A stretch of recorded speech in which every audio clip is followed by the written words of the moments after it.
नमस्कार, मैं हूं दीपक चौरसिया। टुनाइट विद दीपक चौरसिया में आपका स्वागत है। बिहार में अगले 3 महीने के अंदर विधानसभा चुनाव होने हैं। बिहार के वोटरों का मन जीतने के लिए प्रधानमंत्री नरेंद्र मोदी और नीतीश कुमार के बीच सीधी जुबानी जंग शुरू हो चुकी है। बिहार में इस बार चलेगा किसका जादू?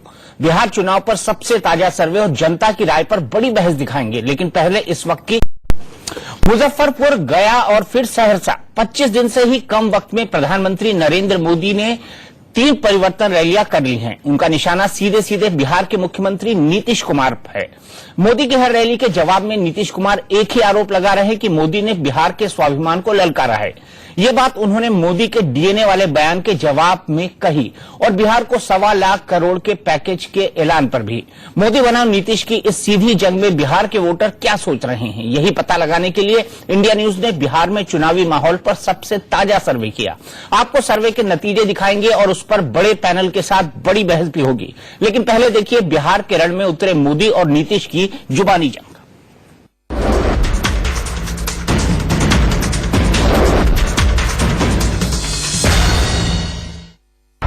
पेट भरा हो तो कोई खाना मांगने के लिए जाएगा क्या? मैं हैरान हूं। एक तरफ तो कहते हैं हम बीमारू नहीं हैं, दूसरी तरफ कहते हैं हमें ये दो, हमें वो दो, हमें ये चाहिए। ये कैसा सहकारी संघवाद है कि राज्य अगर केंद्र को ज्ञापन देता है तो आप कहते हैं आप मांग रहे हो, याचक हो, बीमारू हो नहीं तो क्यों मांग रहे हो? वाह भाई, अब तक जो विशेष राज्य का दर्जा प्राप्त है जिन राज्यों को, वो बीमारू थे क्या?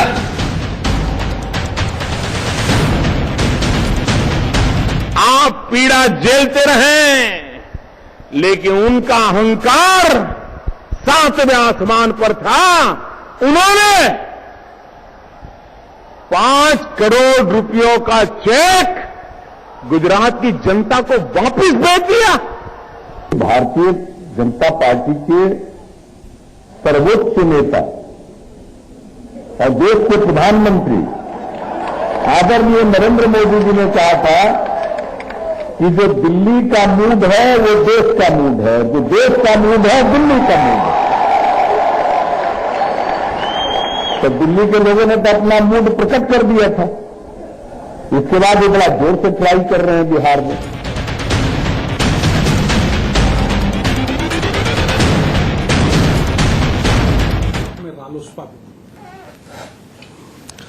तो सवाल यहां पर कई सारे हैं। बिहार में मुद्दा क्या है? बिहार में किस चेहरे पर सबसे ज्यादा लोगों को भरोसा है? इसी पर हम बड़ी बहस करेंगे और बड़ा पैनल हमारे साथ मौजूद है। हमारे साथ है पूर्व केंद्रीय मंत्री, बीजेपी के नेशनल स्पोक्स पर्सन और वरिष्ठ नेता शहनवाज हुसैन जी, डॉक्टर मनोज झा जो कि स्पोक्स पर्सन है आरजेडी के, हमारे साथ राजीव रंजन जी मौजूद हैं जो कि स्पोक्स पर्सन है जनता दल यूनाइटेड के, और शिवराज सिंह जी जो कि राष्ट्रीय लोक समता पार्टी के प्रधान महासचिव हैं। इन तमाम मेहमानों के साथ हमारी बड़ी बहस होगी, लेकिन सबसे पहले देख लेते हैं बिहार का मूड क्या कहता है। लेकिन हम उससे पहले एक बात आपको स्पष्ट कर दें कि जितने भी सर्वे हुए हैं, जो सैंपल साइज है वो हम आपको बताएंगे, लेकिन ये भी बता दें कि ये ज्यादातर शहरी इलाकों में हुए हैं, बड़े कस्बों के अंदर हुए हैं। तो ये हम पहले साफ कर देना चाहते हैं। सबसे पहला सवाल लेते हैं कि बिहार का विकास कौन कर सकता है?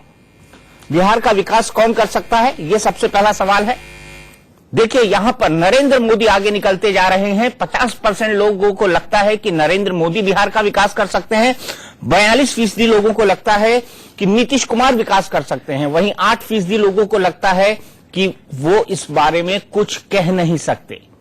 बड़ा मुद्दा यहां पर यह है कि विकास के नाम पर अभी भी अब तक के सर्वे के नतीजे देखा जाए, आज तक का सर्वे यह कहता है कि प्रधानमंत्री नरेंद्र मोदी एक कदम आगे हैं कम से कम नीतीश कुमार से विकास के मुद्दे पर। दूसरा सवाल हमारा है, नीतीश के डीएनए वाले बयान से क्या मोदी ने पूरे बिहार का अपमान किया है?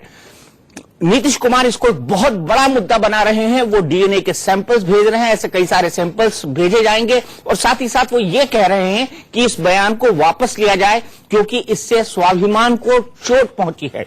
लेकिन जनता क्या सोचती है? जनता क्या कहती है नीतीश के डीएनए वाले बयान से क्या मोदी ने पूरे बिहार का अपमान किया है?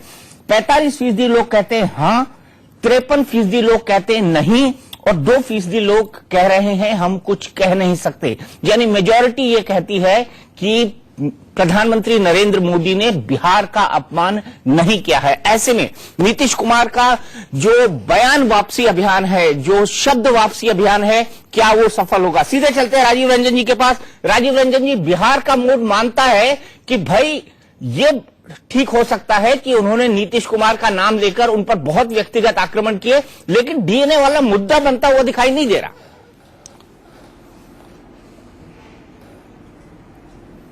देखिए, सबसे पहले दीपक जी, जिन दो सवालों के लिए आपने जनता की राय मांगी, उसमें 42% लोग एक सवाल पर नीतीश कुमार जी के साथ दिखे और 45% लोग दूसरे सवाल पर नीतीश कुमार जी के साथ दिखे। ये उन 16% शहरी क्षेत्रों की कहानी है जहां भारतीय जनता पार्टी का परंपरागत आधार रहा है। एक असेसमेंट तो लग सकता है ना, के तौर पर देख रहे हैं राजीव रंजन जी, एक असेसमेंट तो हो सकता है ना। यहाँ पहुंच गए हैं। मैं क्या कह रहा हूं दीपक जी, मुझे अपनी बात पूरी कर लेने दीजिए। मैं ये कह रहा हूं कि ये जब शहरी इलाकों में भारतीय जनता पार्टी के गले तक हम पहुंच गए, डीएनए की लड़ाई तो अभी शुरू हुई है और 45% लोगों ने मान लिया कि नीतीश कुमार जी ने डीएनए के सवाल पर बिहार के अपमान को सही तरीके से उठाया है। तो मैं समझता हूं आने वाले 90 दिनों में जब मतदान करने के लिए बिहार की जनता आगे आएगी तो उस समय तक ये प्रतिशत बिल्कुल ही अविश्वसनीय आज आपको लगेगा, लेकिन मैं समझता हूं एक तरफा होगा। और ये शहरी क्षेत्रों का ये रुझान है। जब ग्रामीण क्षेत्रों में आप जाएंगे तो आज की तारीख में ये बड़ा सवाल ये बन चुका है और मुझे लगता है ये आंकड़े जस्ट डबल होंगे जो आंकड़े आपने शहरों में दिखाए हैं। इसलिए ये हमारी कामयाबी और हमारी जो बढ़त है, रणनीतिक बढ़त है, उसको कहीं ना कहीं जनता की स्वीकृति मिलती दिख रही है।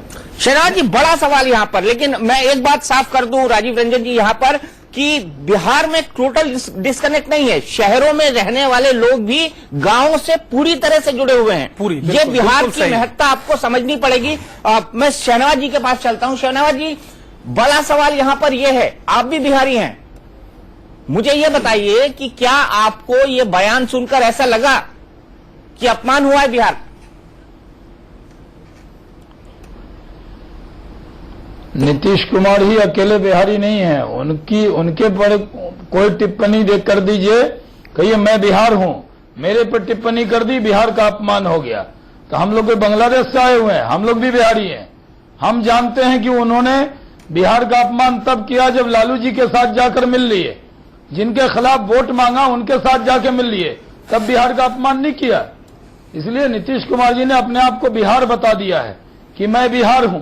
वो बिहार नहीं है। बिहार की 11 करोड़ जनता ये निर्णय करेगी। जो नरेंद्र भाई ने सवाल किया था वो जात और धर्म पे नहीं किया था। उन्होंने कहा था कि आप जॉर्ज को धोखा क्यों दिया, आपने दिग्विजय सिंह को धोखा क्यों दिया, आपने तो एक बार लालू जी को भी धोखा दिया। फिर भारतीय जनता पार्टी के साथ आप बिहार की सत्ता में आए, बिहार की जनता ने आपको गठबंधन को वोट दिया था और आपने बीजेपी को छोड़ दिया। और उस वक्त आपने जब छोड़ दिया तो आप ऐसा, आपका राजनीतिक डीएनए कौन है, राजनीतिक बात थी ये। उसको नीतीश जी जानबूझकर जात पात की लड़ाई में ले जाना चाहते हैं। हम इसको जात पात के नजरिए से नहीं देखते। एक व्यक्ति से सवाल था कि आप जो आपके साथ रहता है उसको आप दगा क्यों देते हो। पहले लालू जी ने अपना महामंत्री बनाया उनको, जब जनता दल थी तो सबसे पहले लालू जी की पार्टी में बगावत करके अलग हो गए और लालू जी को धोखा दिया, फिर जॉर्ज साहब को धोखा दिया, फिर दिग्विजय सिंह को दिया। और जब हम लोग गठबंधन में लड़े थे तो गठबंधन के जब आप साथ थे फिर गठबंधन को आपने छोड़ दिया। ये सवाल उठाया, इस सवाल को बिहार का अपमान कैसे हो गया, तो ये कहना। और दूसरा दीपक जी, मुझे कहा गया था कि महागठबंधन से एक प्रवक्ता आएंगे और आपने 3 लोग हमारे, अरे नहीं भाई, मैं आपके साथ महागठबंधन से बुलाए हैं। अरे हमसे क्यों डर रहे हैं? बुलाया उपेंद्र कुशवाहा जी की पार्टी के। अरे शाहनवाज जी, हमसे क्यों डर रहे हैं? हम अकेले आपका काम कर देंगे, आप चुप भी रहिएगा, सबको संभाल देंगे, चिंता मत कीजिए। अरे ये उपेंद्र कुशवाहा जी की आपका पार्टी के सहयोगी दल हूं, हमसे मत डरिए। सुनिए, हम नहीं नहीं 2:2 है, 3:1 नहीं है। हम तो सिर्फ खुदा से डरते हैं, इसीलिए नाम शाहनवाज हुसैन है। बिल्कुल, वो अल्लाह के अलावा किसी से नहीं डरता, ये बात आप भी ध्यान रखिए। हाँ, तो वो भी 3 आ जाए तब भी आप मत वाले डरिए। लोग नहीं। Very good. हम ये कह रहे हैं, नहीं, हम ये कह रहे हैं कि मनोज झा जी का नाम कह के हमें प्रोफेसर साहब के साथ बहस करनी है, तो मैं एक बात आपको बहस से पहले कह देना चाहता हूं। मैं झगड़े में बहस नहीं करता, मैं तू मैं डिबेट में नहीं करता, मैं जिम्मेदारी से बात करता हूं।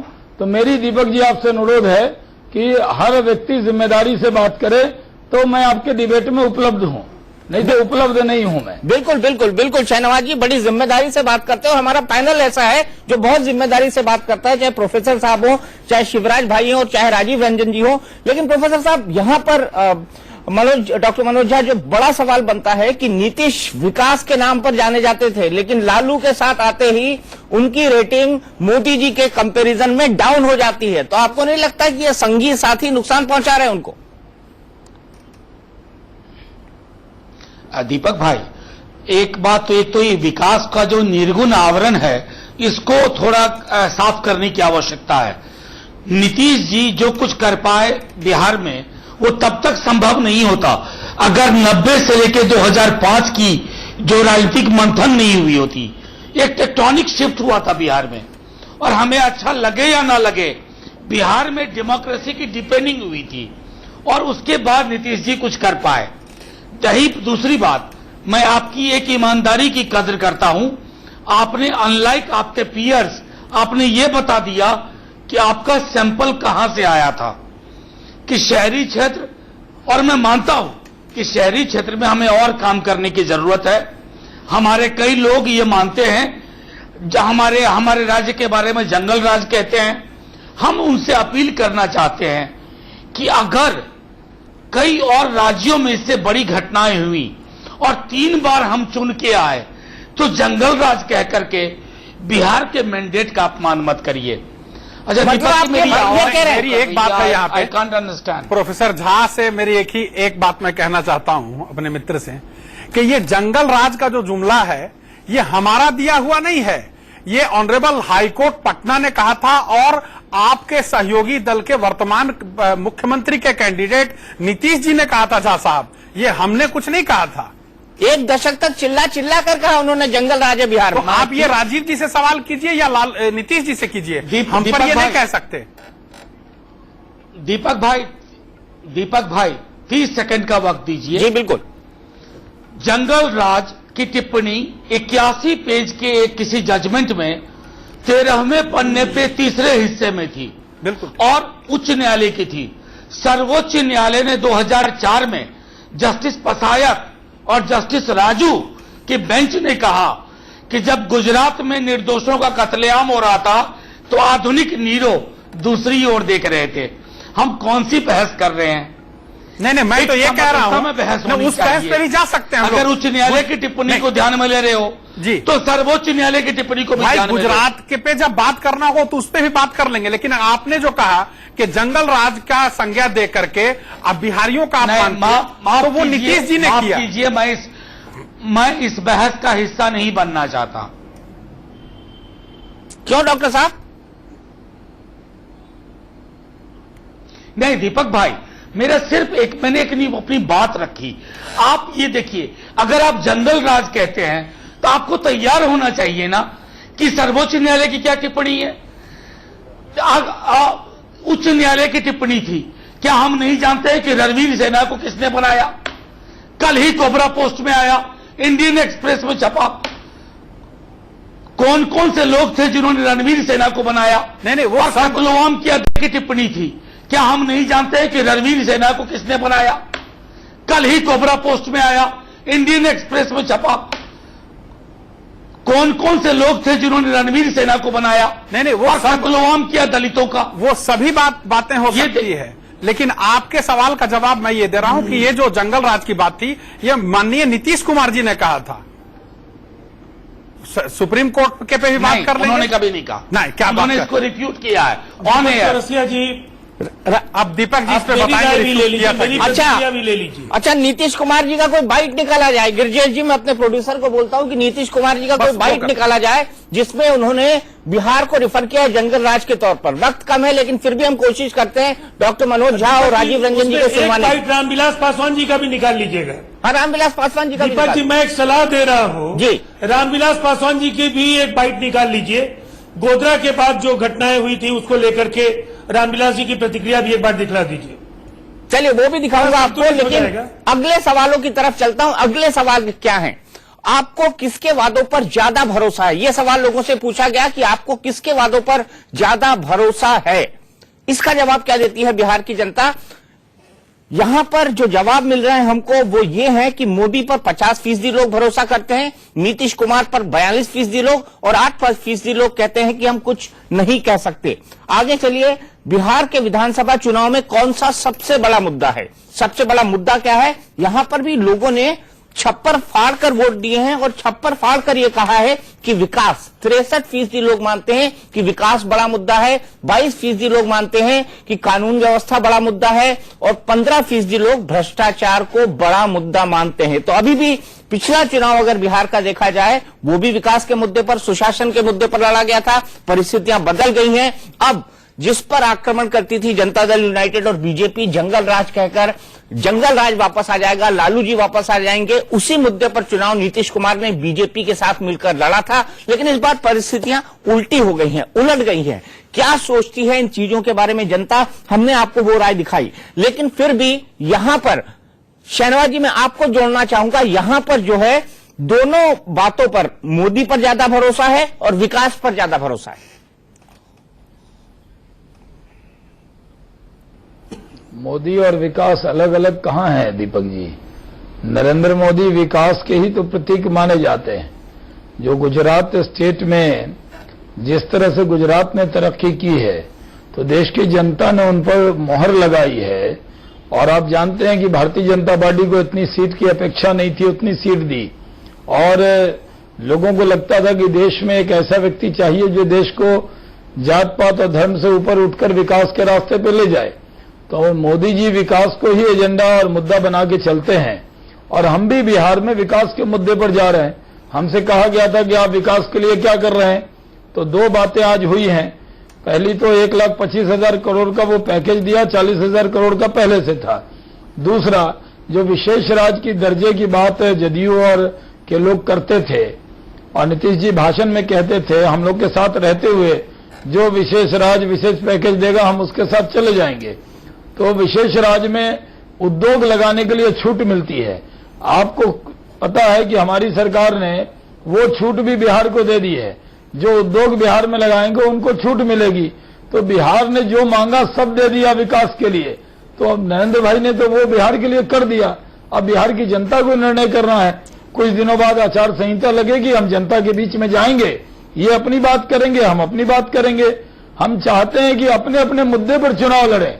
आपने क्या किया 15 साल में लालू जी का, 10 साल नीतीश जी का, उसमें भी 10 साल में तो 8 साल आप भी साथ थे, लेंगे 10 साल में 8 साल आप भी साथ थे शहनवाज जी। तो मैंने तो आपके बोलने से पहले कह दिया। नहीं, मैंने कहा ना, आपके बोलने से पहले बोला, आपने सुना नहीं। 7.5 साल की जिम्मेदारी हम भी लेंगे, लेकिन हम हटे तो राज्य की क्या हालत हुई, यही तो प्रधानमंत्री जी ने सहरसा की रैली में बताया। इसलिए विकास के मुद्दे पर चुनाव हो। इन्होंने जो वादा किया, क्या बिजली हर गांव को मिल गई? क्या रोज बिहारियों का पलायन बंद हो गया? क्या नीतीश जी के साथ न्याय यात्रा होती थी और लालू जी के खिलाफ थी वो न्याय यात्रा? तो हम लोग जब जाते थे नीतीश जी यही कहते थे कि हम मुख्यमंत्री बनेंगे तो बिहारी यहां से नौकरी मांगने कहीं नहीं जाएगा, बल्कि यही नौकरी के साधन पैदा करेंगे। तो क्या बिहार के नौजवानों को नौकरी मिली, बिजली मिली, बिहार का विकास हुआ? वो अपनी बात कहेंगे, हम अपनी बात कहेंगे। और अपनी अपनी बात को कहने का लोकतंत्र में सबको अधिकार है और निर्णय का अधिकार जनता को है। इसलिए अब कोई बहस की जरूरत नहीं। अब तो हम चुनाव में जाने को तैयार खड़े हैं। जिसकी कैपेबिलिटी होगी वही चुनाव जीतेगा। राजीव रंजन जी, यहां पर जो पिच नरेंद्र मोदी प्रधानमंत्री जी बना रहे हैं नीतीश जी के खिलाफ, वो ये बना रहे हैं कि चूंकि नीतीश जी और लालू जी साथ हैं तो विकास तो एजेंडा हो ही नहीं सकता। और लालू जी लगातार कह रहे हैं कि ये जो पूरा का पूरा लड़ाई है ये कमंडल नहीं मंडल राज 2 की है और जंगल राज 2 नहीं आएगा बल्कि मंडल राज 2 आ जाएगा। तो क्या आप लोग वोटों के ध्रुवीकरण पर पूरी तरह निर्भर होकर ये चुनाव लड़ रहे हैं कि यादव मुस्लिम कॉम्बिनेशन एक बार फिर से साथ आ जाएगा और यही वोट बैंक बचाने के लिए आप दोनों साथ खड़े?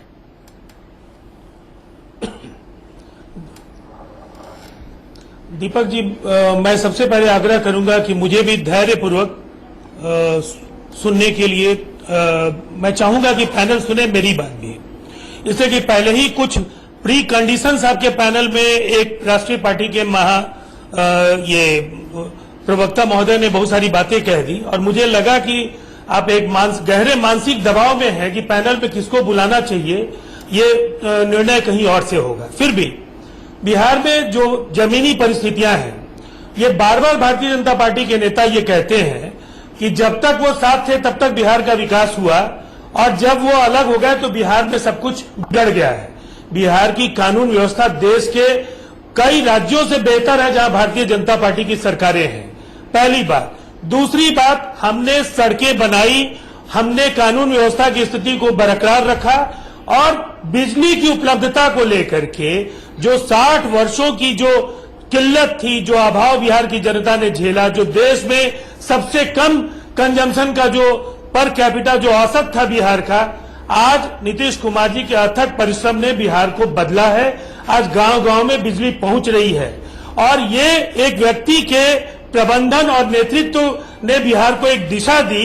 इसे स्वीकारने के बजाय अगर विकास पर कोई बहस करना चाहेगा तो जनता निश्चित तौर पर इस बहस को समझेगी और सही अर्थों में उसके विश्लेषण के बाद ही वोट करेगी। अब रहा पैकेज का सवाल, पैकेज को लेकर के सारी चीजें सामने आती चली जा रही हैं। पुरानी योजनाओं का समावेश, कोई समय सीमा तय नहीं और जिन योजनाओं में आप राशि दे रहे हैं उनमें भी पारदर्शिता का अभाव है।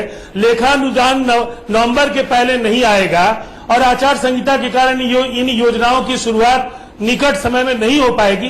तो ये पूरी तरह से जो आप एक अभियान चला रहे थे लोकसभा चुनाव के पहले, बतौर प्रधानमंत्री उम्मीदवार उन्होंने जो वायदे किए, अविश्वसनीय वायदे जो आज भी पूरा नहीं हो पाए, उन्हीं वायदों की श्रृंखला में ये पैकेज से लेकर तमाम चीजें हैं।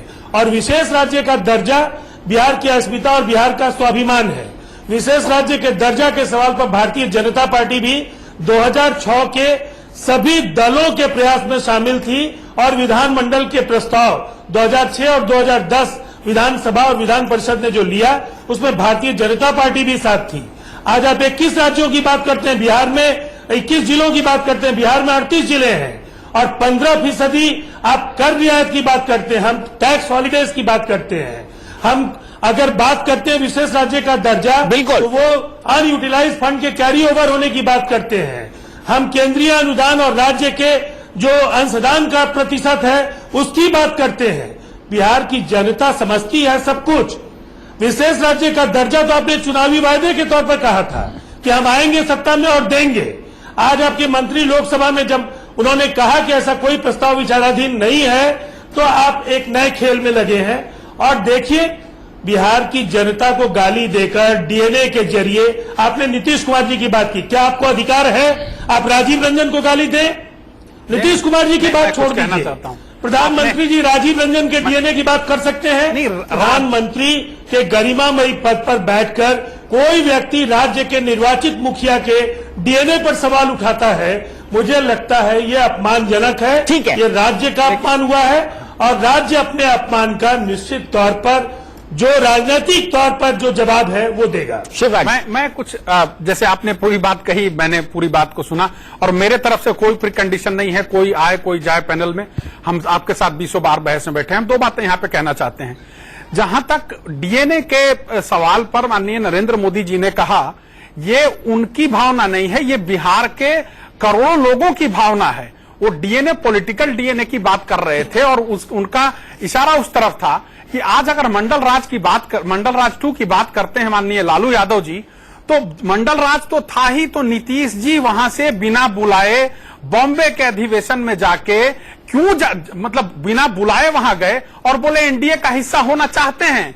तब भी भारतीय जनता पार्टी का संविधान वही था, भारतीय जनता पार्टी का संविधान आज भी वही है और 2002 की बात को 2012 में उठाना ये कहां तक जायज है राजीव जी? और मैं सिर्फ ये कहना चाहता हूं कि तो फिर तो कोई बहस ही नहीं होगी, ना राजीव रंजन को कोई गाली दे सकता है, ना नीतीश कुमार जी को कोई गाली दे सकता है, ना हमें गाली दे सकता है। बिल्कुल, ये पॉलिटिकल बहस थी। और एक बात और मैं कहूंगा विनम्रता पूर्वक, कह ले, हाँ मेरा टाइम हो। अभी तक हमने बिहार का जो सर्वे दिखाया उसमें फिलहाल नरेंद्र मोदी आगे दिखाई पड़ रहे हैं, 21 दिखाई पड़ रहे हैं नीतीश कुमार की अपेक्षा। और बहस में हमारे कौन कौन से मुख्य बिंदु अभी तक आए हैं? मुख्य बिंदु ये है जो शहनवाज जी और शिवराज सिंह जी ने कहा है, उनका कहना है कि नरेंद्र मोदी ही विकास का पर्याय हैं, बिहार में उनका जादू चलेगा। बहस अब तक ये बता रही है और महागठबंधन का ये कहना है कि सर्वे के आंकड़े अगले 90 दिनों में नीतीश के पक्ष में हो जाएंगे। शिवराज जी, यहां पर बड़ा सवाल ये है कि ये जो गठबंधनों की अदला बदली हुई है, पिछले चुनाव को मुझे अच्छी तरह याद है, वहां पर जो सबसे बड़ा मुद्दा था पिछले चुनाव के अंदर वो ये था कि विकास वर्सेस जंगल राज। क्या वही पिच प्रधानमंत्री लेकर चल रहे हैं इस पूरे के पूरे इलेक्शन में? एक्चुअली वही आज बिहार में वही बहस का ही मुद्दा है कि बिहार की जनता ये चाहती है कि बिहार विकास में पिछड़ गया है। एक बीमारू प्रदेश के नाम पर इसको इशू बनाया जा रहा है, लेकिन क्या विकास में आज बिहार बहुत पिछड़ा हुआ नहीं है? क्या आज, जैसे शाहनवाज जी ने कहा कि क्या आज वहां से पलायन बंद हो गए हैं? क्या बिजली हर गांव में वहां पहुंची है? जो वादा नीतीश कुमार जी ने किया था, हम उस पार्टी के पार्ट रहे हुए हैं, उन्होंने कहा था कि अगर हर गांव में बिजली नहीं पहुंचेगी तो हम वोट मांगने नहीं जाएंगे, हम वोट के हकदार नहीं होंगे। और जहां तक एक बात पहले अभी राजीव जी ने कहा कि मंडल राज 2 की बात चल रही थी, तो मंडल राज 2 पहले भी जो लालू यादव ही थे वहां के मुख्यमंत्री, तो नीतीश जी वहां से छोड़कर बिना बुलाए एनडीए के गठबंधन में आए। और जब विकास के तर्ज पर चल रही थी गवर्नमेंट वहां की और अच्छी विकास की बयार थी बिहार में, तो फिर वापस उस गठबंधन को तोड़कर और लालू जी से मिलने गए। तो क्या तब न तो ये लालू जी के साथ ईमानदारी से हैं, न तो ये एनडीए के साथ ईमानदारी से हैं, न तो ये मंडल चाहते हैं ईमानदारी से, न विकास चाहते हैं ईमानदारी से। और मैं ये भी बताना चाहता हूं कि बाकी कोई पार्टी भी सामाजिक न्याय की विरोधी नहीं है। ऐसा नहीं है कि सिर्फ लालू जी और नीतीश जी के खड़े होने से मंडल अध्याय दूसरा शुरू हो जाएगा। कोई, हमारी पार्टी मंडल के पक्ष में है और सामाजिक न्याय के पक्ष में इन लोगों से ज्यादा है। और हम तो बल्कि ये चाहते हैं कि सामाजिक न्याय का रथ एक दो जातियों के पास या एक दो जातियों के असामाजिक तत्व के घर में न रुके, वो मंडल का रथ आगे बढ़े और अति पिछड़ा के यहां भी जाए। और जो जातियां, एक दो जातियां जो लाभान्वित हुई हैं मंडल से, उससे आगे भी मंडल रथ बढ़े। हम तो ये चाहते हैं, कहां इसमें विरोधाभास है? लेकिन अगर कास्ट इक्वेशन की बात करी जाए, राजीव रंजन जी, मैंने आपसे पहले सवाल पूछा था और फिर पॉइंटेड पूछ रहा हूं, क्या आपका पूरा का पूरा चुनावी गणित इस बात पर टिका हुआ है कि कौन कौन सी जातें आपको वोट करेंगी, कौन कौन सी जातियां आपको वोट करेंगी, चाहे वो यादव हो, चाहे वो मुस्लिम हो, चाहे कुछ अपर कास्ट का सेक्शन हो जो कांग्रेस से आकर आपके साथ जुड़ेगा? क्या आपका पूरा कैलकुलेशन इस पर डिपेंडेंट है?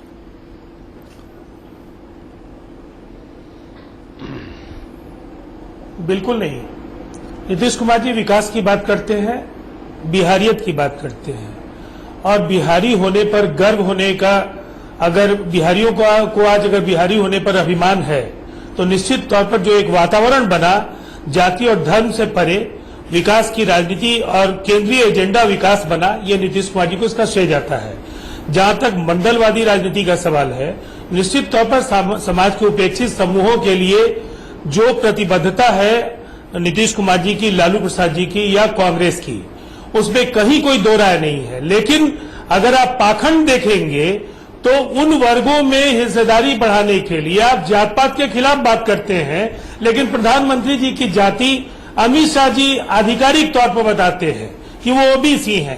बिहार में महामहिम राज्यपाल के आने के साथ उन्हें महादलित राज्यपाल कहा जाता है और प्रधानमंत्री जी अपने संबोधन में भी महादलित राज्यपाल कहते हैं। जब राम ज्यादा और एक आपत्तिजनक शब्द का इस्तेमाल किया था केंद्रीय मंत्री ने, तो उनके बचाव में पार्टी आई थी ये कहा करके कि वो पिछड़ी जाति की महिला है।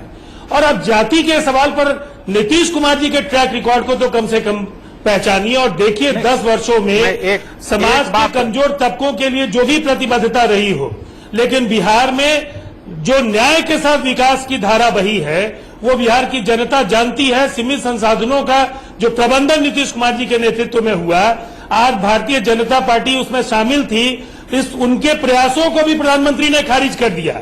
इसलिए वो ज्यादा बेहतर हुआ है कि प्रधानमंत्री जी ने खुद मान लिया कि उनके भी सारे नेता बिहार के निकम्मे थे। तो हमें इसमें इतना ही कहना है कि बिहार की जनता सब कुछ जानती है। अगले सेगमेंट में जब आप बिहार के गांव में जाएंगे तो मुझे लगता है न केवल भरपाई होगी, 3/4 मतदाता आपको नीतीश कुमार जी के नेतृत्व में दिखेंगे। चलिए ठीक है, जहां आप शहनाज जी, मैं 1 मिनट शहनाज जी को जोड़ना चाहूंगा। शहनाज जी, क्या वाकई पीएम के भाषण का मतलब यह निकाला जाए कि बिहार के जो हालात हैं उसमें 8 साल तो 7.5 साल बीजेपी साथ थी, तो क्या वाकई राजीव रंजन जी आरोप लगा रहे हैं कि पीएम के भाषण से यह ध्वनि निकलती है कि बीजेपी बिहार के सभी नेता बिल्कुल नकारा थे, उन्होंने कोई काम नहीं किया, इसीलिए बिहार का यह हाल है?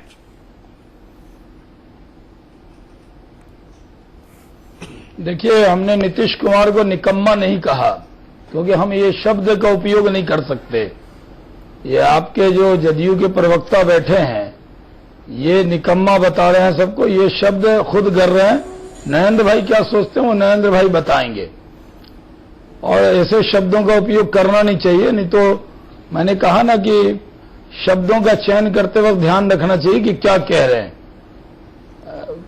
दूसरी बात, इन्होंने कहा कि नीतीश कुमार की वजह से बिहार का नाम हुआ, गर्व हुआ। बिहार को गर्व हुआ लोकनायक जयप्रकाश नारायण के नाम से, बिहार को गर्व हुआ गुरु गोविंद सिंह के नाम से, गौतम बुद्ध के नाम से। नीतीश कुमार जी को इतना बड़ा मत बना दीजिए कि उनके नाम से बिहारी गर्व कर रहा है। ये अपने नेता के बारे में इतना बड़ा गुणगान बता के लोकनायक जयप्रकाश नारायण जैसे सरीखे नेता का अपमान मत कीजिए। हम बिहारी हैं, हमें गर्व है कि लोकनायक जयप्रकाश नारायण और डॉक्टर राजेंद्र बाबू और मौलाना मजहरुल हक की भूमि के हैं। और आज भी जो आज के नेता हैं उनको वहां तक पहुंचने के लिए बहुत मेहनत करनी पड़ेगी। अपनी पार्टी के नेता का गुणगान करने का सबको अधिकार है, लेकिन न कोई देश में दूसरा गांधी पैदा हो सकता और न लोकनायक जयप्रकाश नारायण पैदा हो सकते हैं। इसलिए ये कहना कि बिहारी कहलाना गर्व की बात हो गई, किस बात का गर्व है? बिहारी आज भी मुंबई, दिल्ली और पंजाब की सड़कों पर भटक रहा, आज भी रोजगार नहीं है।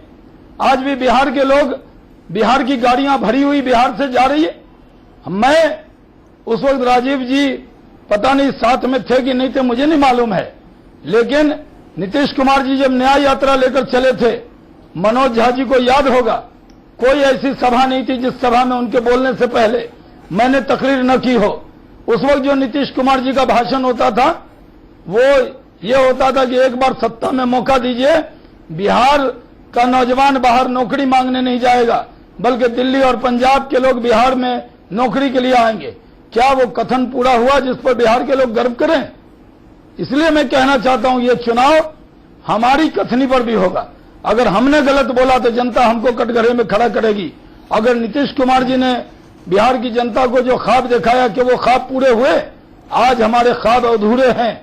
आज जो बिहार के लोग ने जो सपना देखा था, और एक बात और दीपक जी मैं कहना चाहता हूं, नीतीश कुमार जी जातिवाद के प्रतीक नहीं थे। नारा बीजेपी ने गढ़ा था, नया बिहार नीतीश कुमार।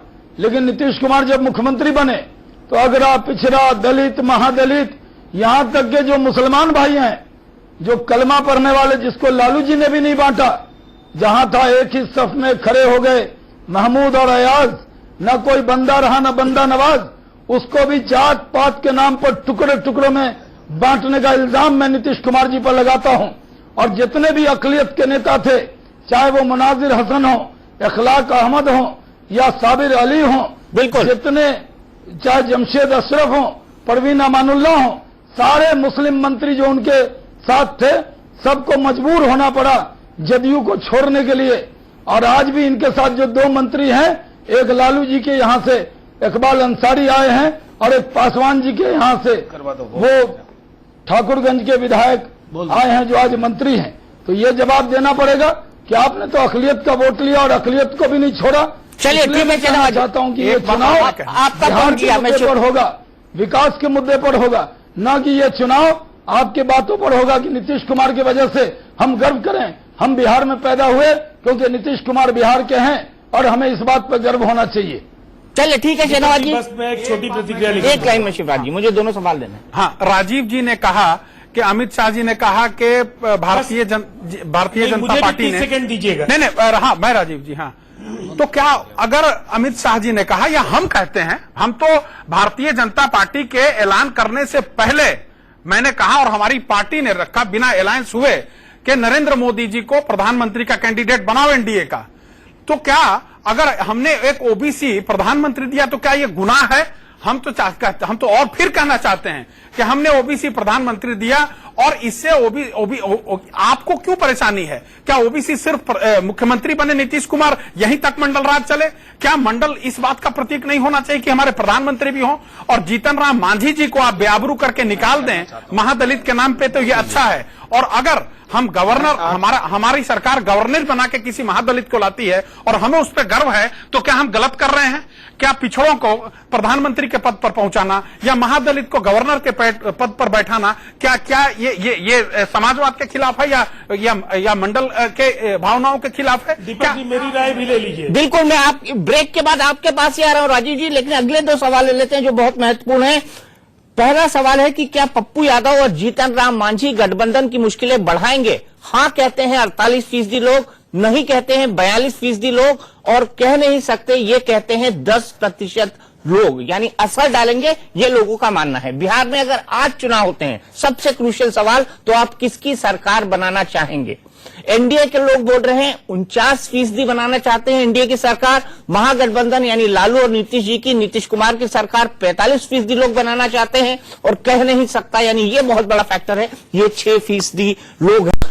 तो चलिए एक बार फिर से चलते हैं राजीव रंजन जी के पास। राजीव रंजन जी, यहां पर जो सबसे बड़ा सार निकल कर आ रहा है कि अभी भी जो माहौल है, जो सर्वे हमने किया है, वो नरेंद्र मोदी के पक्ष में ज्यादा जाता हुआ दिखाई दे रहा है।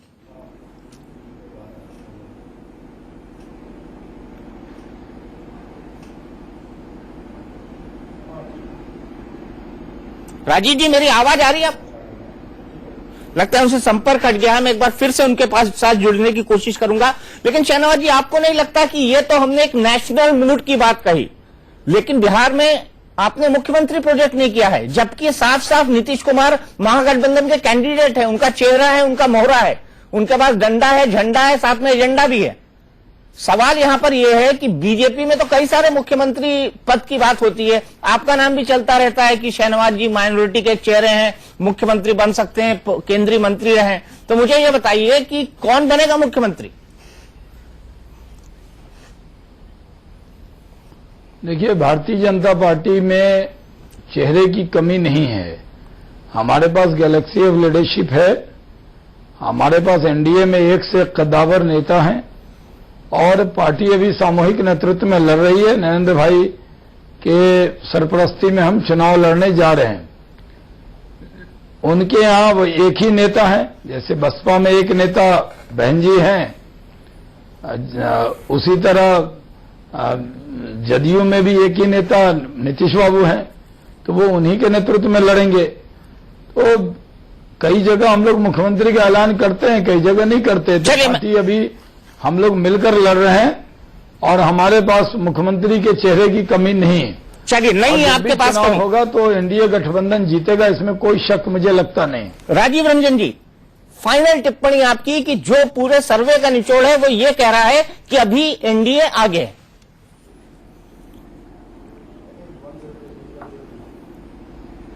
नहीं, सर्वे का निचोड़ ये है कि 16% उन शहरी क्षेत्रों में जहां भारतीय जनता पार्टी का परंपरागत आधार था वो दरक गया है, और वहां हम तेजी से बढ़त की तरफ बढ़ रहे हैं। दीपक चौरसिया जी, हमारा ये मानना है कि उन इलाकों में भारतीय जनता पार्टी की स्थिति अच्छी थी जहां हम बेहतर कर रहे हैं, और अभी तो चुनाव शुरू भी नहीं हुआ है।